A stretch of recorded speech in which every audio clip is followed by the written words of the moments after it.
Cerita ya. Cerita ya.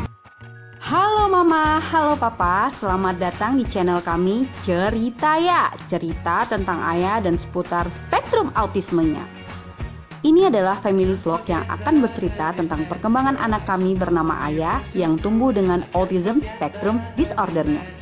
Vlog ini juga akan membahas seputar autisme dari sudut pandang ilmiah dengan bahasa yang mudah, berbagi pengalaman seputar pengasuhan anak autis, dan informasi penting lainnya yang semoga bermanfaat untuk mama, papa, dan teman-teman semua. Terima kasih sudah berkenan menonton vlog kami. Ciao Bella, ayah sayang kalian semua. Selamat menyaksikan ya. Kuy.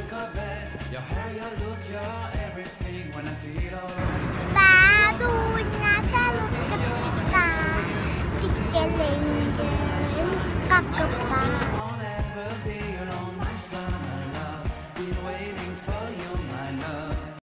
Halo Mama, halo Papa, Assalamualaikum. Akhirnya sekian lama kita kembali lagi di Cerita Ya, cerita ayah dan seputar spektrum autismenya. Aduh, mohon maaf banget nih, baru kali ini akhirnya kita bikin vlog lagi.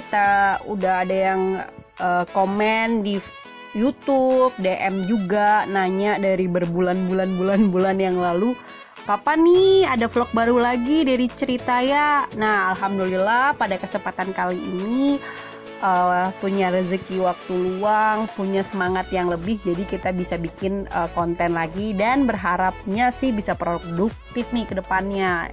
Mohon maaf ya Mama Papa, bukannya apa-apa sih, karena memang ya kalau kita sih semaksimal mungkin membuat konten yang benar-benar bisa bermanfaat. Jadi ya kadang kalau kayak asal bikin tuh nggak enakin di hati. Nah, semoga konten kali ini bukan konten asal-asalan dan bisa membawa manfaat untuk kita semua ya.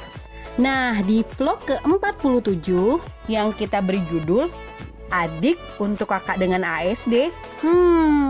Nah, karena banyak banget nih yang DM saya yang tanya sama saya, gimana ya kalau anak ASD itu punya adik? Nah, sebenarnya sih secara umum sih kita juga membahas bagaimana sih siblings in autism. Jadi bagaimana persaudaraan sekandung itu, baik itu kakaknya atau adiknya yang dengan ASD. Namun pada vlog kali ini kita akan fokus ke membahas tentang adik untuk kakak yang ASD. Berarti kakak yang ASD ini mungkin anak yang pertama ya, terutama karena pengalaman baru seperti itu. Nah, sambil juga nanti sedikit saya akan hubungkan dengan drama Korea yang hits banget, It's Okay to Not Be Okay. Yang juga di situ tokohnya ada seorang kakak yang ASD dan adik yang tipikal. Nah, kita juga akan menghubungkan ke cerita Sang Tae Oppa dan adiknya Moon Gang Tae. Oke, selamat menyimak vlog ini sampai akhir ya. Jangan lupa di-subscribe. Kuy. Nah, karena di vlog kali ini kita akan bahas soal adik dan kakak. Jadi yang akan menemani video yang akan menemani cerita kita kali ini adalah cerita saat ayah bermain dengan adiknya. Bermain air sih, bukan berenang ya. Ya, membunuh kebosanan selama pandemik lumayan lah. Nah, banyak sekali yang menanyakan seperti ini. Bener gak sih anak autis itu butuh saudara atau butuh siblings? Banyak orang yang bilang kalau bagus loh kalau anak ASD itu nanti punya saudara. Tapi ada juga yang bilang apa nanti orang tuanya bisa membagi fokus? Nah, ini menarik banget. Kalau dari pengalaman saya pribadi memang beberapa dokter anak menyarankan kalau bisa di usianya yang matang dia bisa punya adik.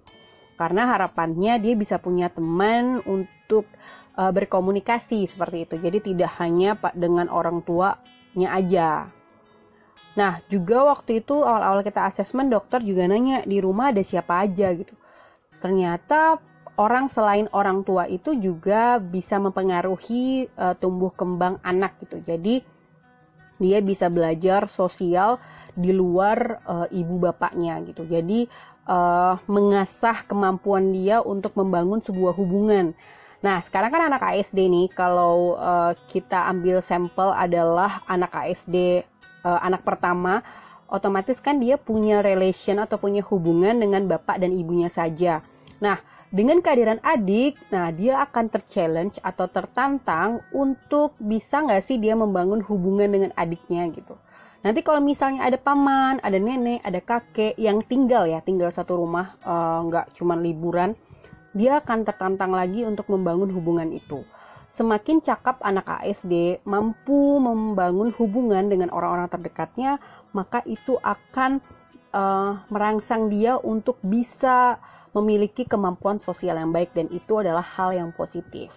Namun, jika ingin memiliki adik tapi terburu-buru, itu juga bisa berdampak sebaliknya. Dokter menjelaskan seperti itu. Maka dari itu waktu itu dokter menyarankan jika ingin memiliki adik, yang pertama adalah orang tua sudah harus menerima kondisi si kakak dengan autism spectrum disorder. Itu yang pertama. Jadi kita harus bahasanya tuh acceptance. Ya, itulah. Nanti saya tulis lah. Ya, itu intinya ada fase penerimaan lah. Kalau teman-teman ke profesional pasti dijelaskan fase penerimaan itu seperti apa. Memang awalnya kita denial, kita menolak. Kenapa harus anak saya gitu ya. Tapi nanti dengan masing-masing orang memiliki proses yang berbeda. Nah, ketika mama papa sudah merasa, ya saya sudah menerima anak ini, saya siap membesarkannya. Nah, mungkin saat itu boleh untuk memikirkan ada siblings lagi gitu. Nah, dulu saya berpikir bahwa harus ditunda nih, karena saya rasa saya pribadi belum siap dan ayah mungkin juga belum siap gitu. Jadi saya pribadi juga menunda, tapi menundanya yang secara alami ya, tidak direncanakan seperti itu. Karena memang kesiapan orang tua itu penting banget, karena yang namanya ibu yang sudah pernah memiliki anak berkebutuhan khusus berarti memiliki tekanan psikis yang lebih tinggi dibanding ibu-ibu yang non ASD. Ya, kemarin saya sempat bahas di kuliah on WhatsApp tentang prevalensi kecemasan pada ibu itu tinggi banget. Nanti mungkin di vlog selanjutnya kita akan bahas. Nah, apa sih yang membuat si ibu ini cemas untuk punya adik lagi gitu? Yang pertama adalah apakah anaknya akan lahir tipikal. Tuh, yang paling banyak curhat ke saya seperti itu. Nanti kalau punya adik lagi, kalau adiknya autis lagi gimana bun gitu. Itu kan di luar kuasa kita ya mama, papa. Kalau saya menyarankan jika memang mama papa merasa secara mental sudah siap untuk memberikan adik kepada kakak yang ASD tadi, yang pertama adalah siap secara finansial. Yang kedua, karena kan nanti akan ada biaya untuk si adik ya. Yang kedua juga melakukan screening seperti TORCH, Toxo, Rubella, CMV, Herpes. Itu biayanya sekitar 2,5 sampai 4 juta per panel. Terus nanti silahkan juga di screening hal-hal yang mungkin disarankan dokter untuk diperiksa sebelum kehamilan. Nah, jika dianggap bahwa kehamilan ini minim risiko, silahkan melakukan program hamil. Nanti selama kehamilan kalau bisa mama memang menjalaninya dengan happy. Jadi kita bukan di sini berarti orang-orang hamil itu nggak happy ya, tapi maksudnya meminimalisir kegiatan. Jadi mungkin kegiatan-kegiatan yang memancing emosi dikurangin dulu gitu. Ya kalau ya setiap orang beda-beda ya kegiatannya, jadi menghindari konflik lah. Karena kan kita nggak bisa mengendalikan lingkungan, tapi kita bisa mengendalikan diri kita. Nah, dengan kondisi ibu yang lebih happy, siap, kalau butuh bantuan psikolog silahkan. Nah, itu mungkin akan meminimalisir risiko yang ada.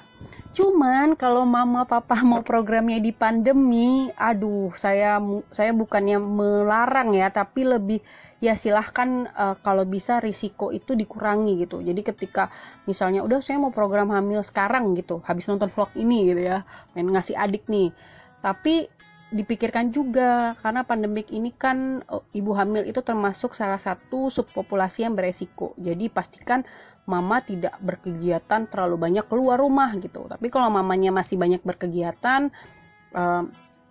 ya itu bisa memperbesar risiko-risiko yang lain. Jadi itu paling penting tadi ya, kita harus melakukan screening berkala untuk berusaha meminimalisir resiko. Karena pada pembahasan saya tentang faktor-faktor penyebab ASD, mungkin kita akan bahas lagi di vlog selanjutnya. Nah, pada short review yang ditulis oleh Hye Ran Park dan tim disebutkan bahwa ASD adalah gangguan yang disebabkan oleh banyak faktor. Nah, di sini penting juga untuk mama papa tahu kira-kira faktor penyebab ASD pada anak itu berasal dari mana, apakah genetik, non-genetik, atau interaksi keduanya. Faktor genetik penyebab ASD umumnya berupa mutasi gen dan gangguan kromosomal. Jadi dari sananya yang ditemukan biasanya 10-20% pada individu dengan ASD. Nah, ini yang perlu kita garis bawahi adalah anak yang lahir dengan saudara kandung ASD memiliki resiko lebih besar mengalami ASD juga. Jadi ada 5-8% kasus di dunia yang dia kakak beradik itu dengan ASD.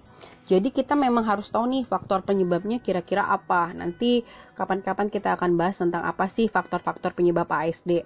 Misal kalau saya dulu itu faktor penyebab utamanya bisa jadi infeksi TORCH, bisa jadi secara genetik juga, mungkin ada keluarga yang ada spektrum autisme, itu mungkin bisa mempengaruhi juga. Nah, kalau memang kita tahu sekarang, kira-kira nih faktor penyebabnya ini, maka sebelum kehamilan kita harus meminimalisir resiko itu. Selebihnya itu adalah takdir Allah.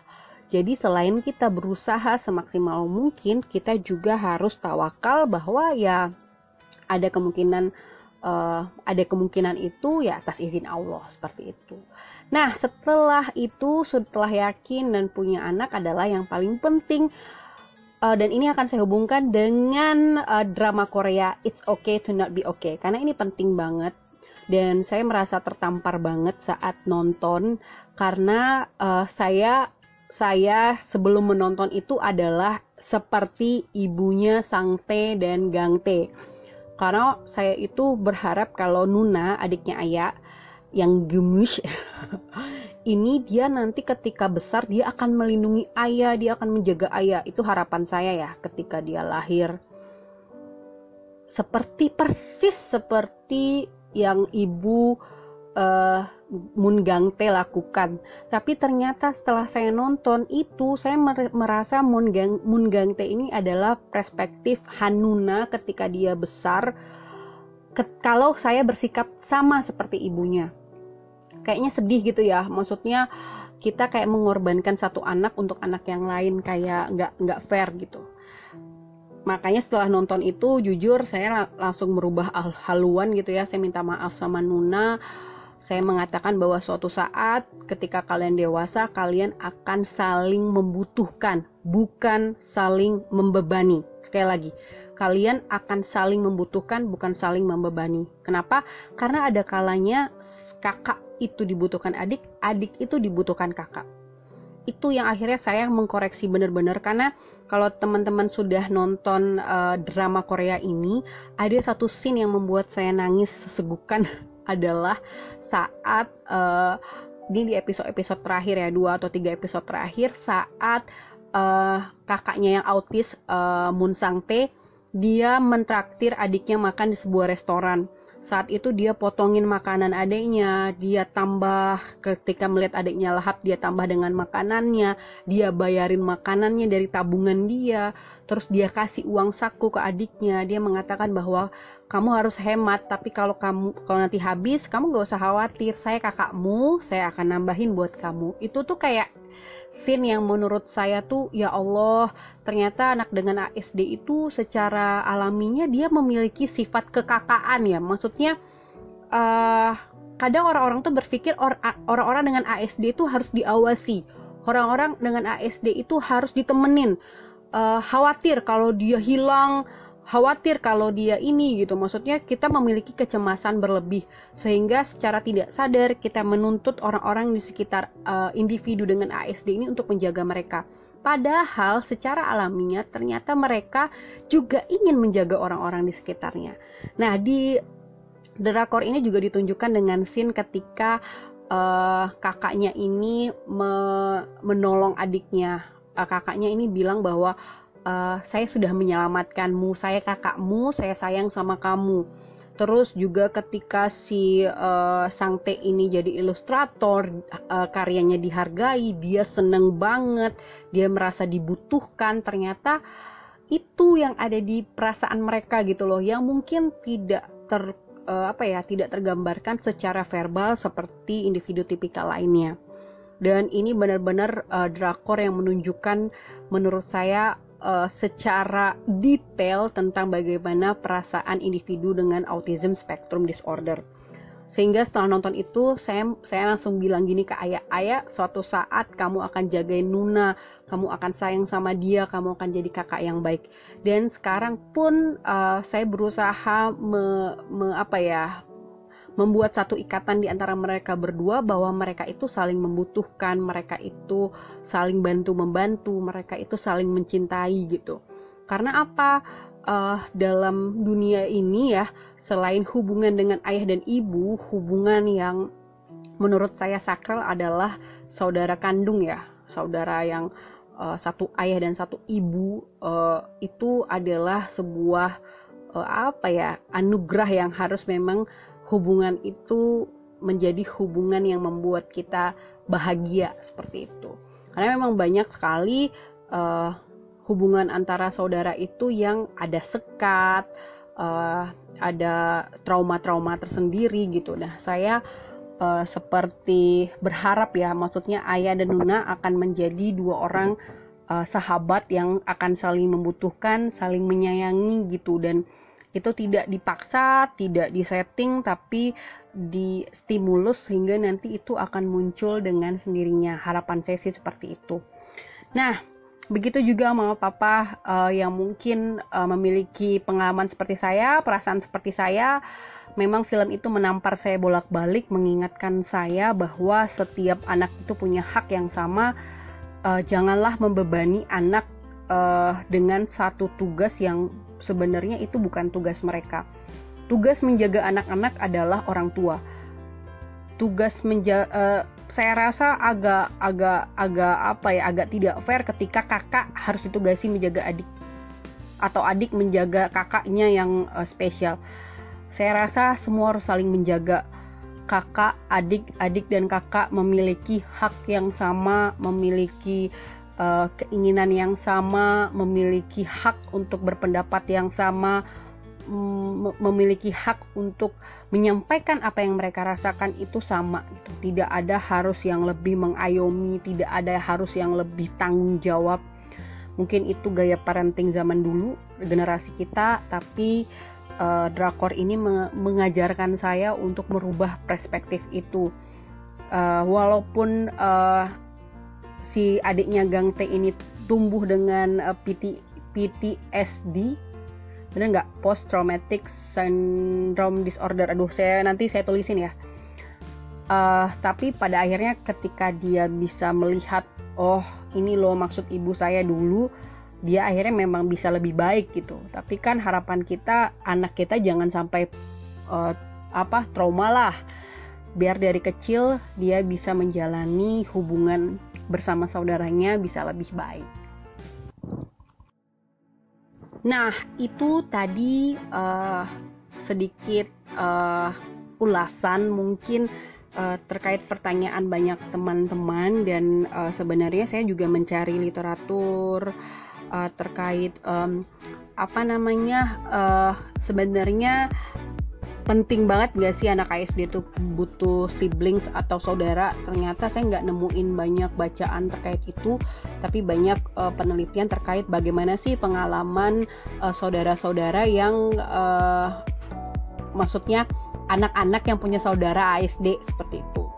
Paling itu ya. Terus ternyata mereka juga punya perkumpulannya, jadi kayak ada perkumpulan anak-anak yang punya saudara ASD, bagaimana dia harus menjaga adik atau kakaknya, bagaimana dia harus menjelaskan ke orang lain, bagaimana dia harus menerima saudaranya. Karena kan nanti ketika mereka besar ya, apalagi yang adik kan dia akan melihat kok kakak nggak seperti saya. Nah itu peran orang tua bagaimana mengedukasi anaknya seperti itu. Terus juga apa sih yang perlu kita lakukan nih nanti ternyata tadi udah kehamilan terus punya adik, apa sih yang perlu kita lakukan agar mereka bisa menjadi saudara yang memang saling membutuhkan. Menurut saya yang pertama adalah edukasi. Kita harus mengedukasi anak kita yang syukur-syukur tipikal bahwa siapa kakaknya, seperti itu. Karena nanti khawatirnya adiknya jadi kayak ada perasaan malu, perasaan gak mau sama kakaknya. Nah itu mungkin salah satu faktornya adalah kurangnya diedukasi oleh orang tua. Nah mungkin itu yang bisa sedikit saya share pada vlog kali ini. Nanti mama papa bisa langsung cus yang belum nonton, saya rekomendasikan It's Okay to Not Be Okay, karena cerita tentang persaudaraan si individu dengan ASD dan adiknya ini cukup detail, jadi cukup menggambarkan perasaan adiknya seperti apa, perasaan kakaknya seperti apa. Semoga kita bisa mendapat pelajaran yang berharga dari tontonan itu. Nah, untuk mama papa yang masih galau, kasih adik gak ya, ya silahkan konsultasikan dengan profesional, baik itu secara fisik ya ke dokter kandungan, dan juga secara psikis bisa ke psikolog dan psikiater. Karena kesiapan mental itu sangat penting, karena seorang ibu memiliki resiko yang disebut postpartum depression. Nah, itu juga berbahaya jika tidak kita kelola mental dengan baik dari sebelum kehamilan sampai proses persalinan. Oke, mungkin itu saja yang bisa saya sampaikan. Terima kasih sudah menyimak sampai akhir sambil melihat si Nuna dan Ayah bermain air. Semoga bermanfaat. Jangan lupa boleh di like, boleh di komen. Kalau saya kurang respon, harap maklum karena keterbatasan saya. Boleh langsung DM ke @istianindia. Dan jangan lupa di subscribe ya, karena subscribe itu gratis. Terima kasih. Assalamualaikum warahmatullahi wabarakatuh. 10 nama negara. 1. Inggris, Belgia, Belanda, Rusia, Australia.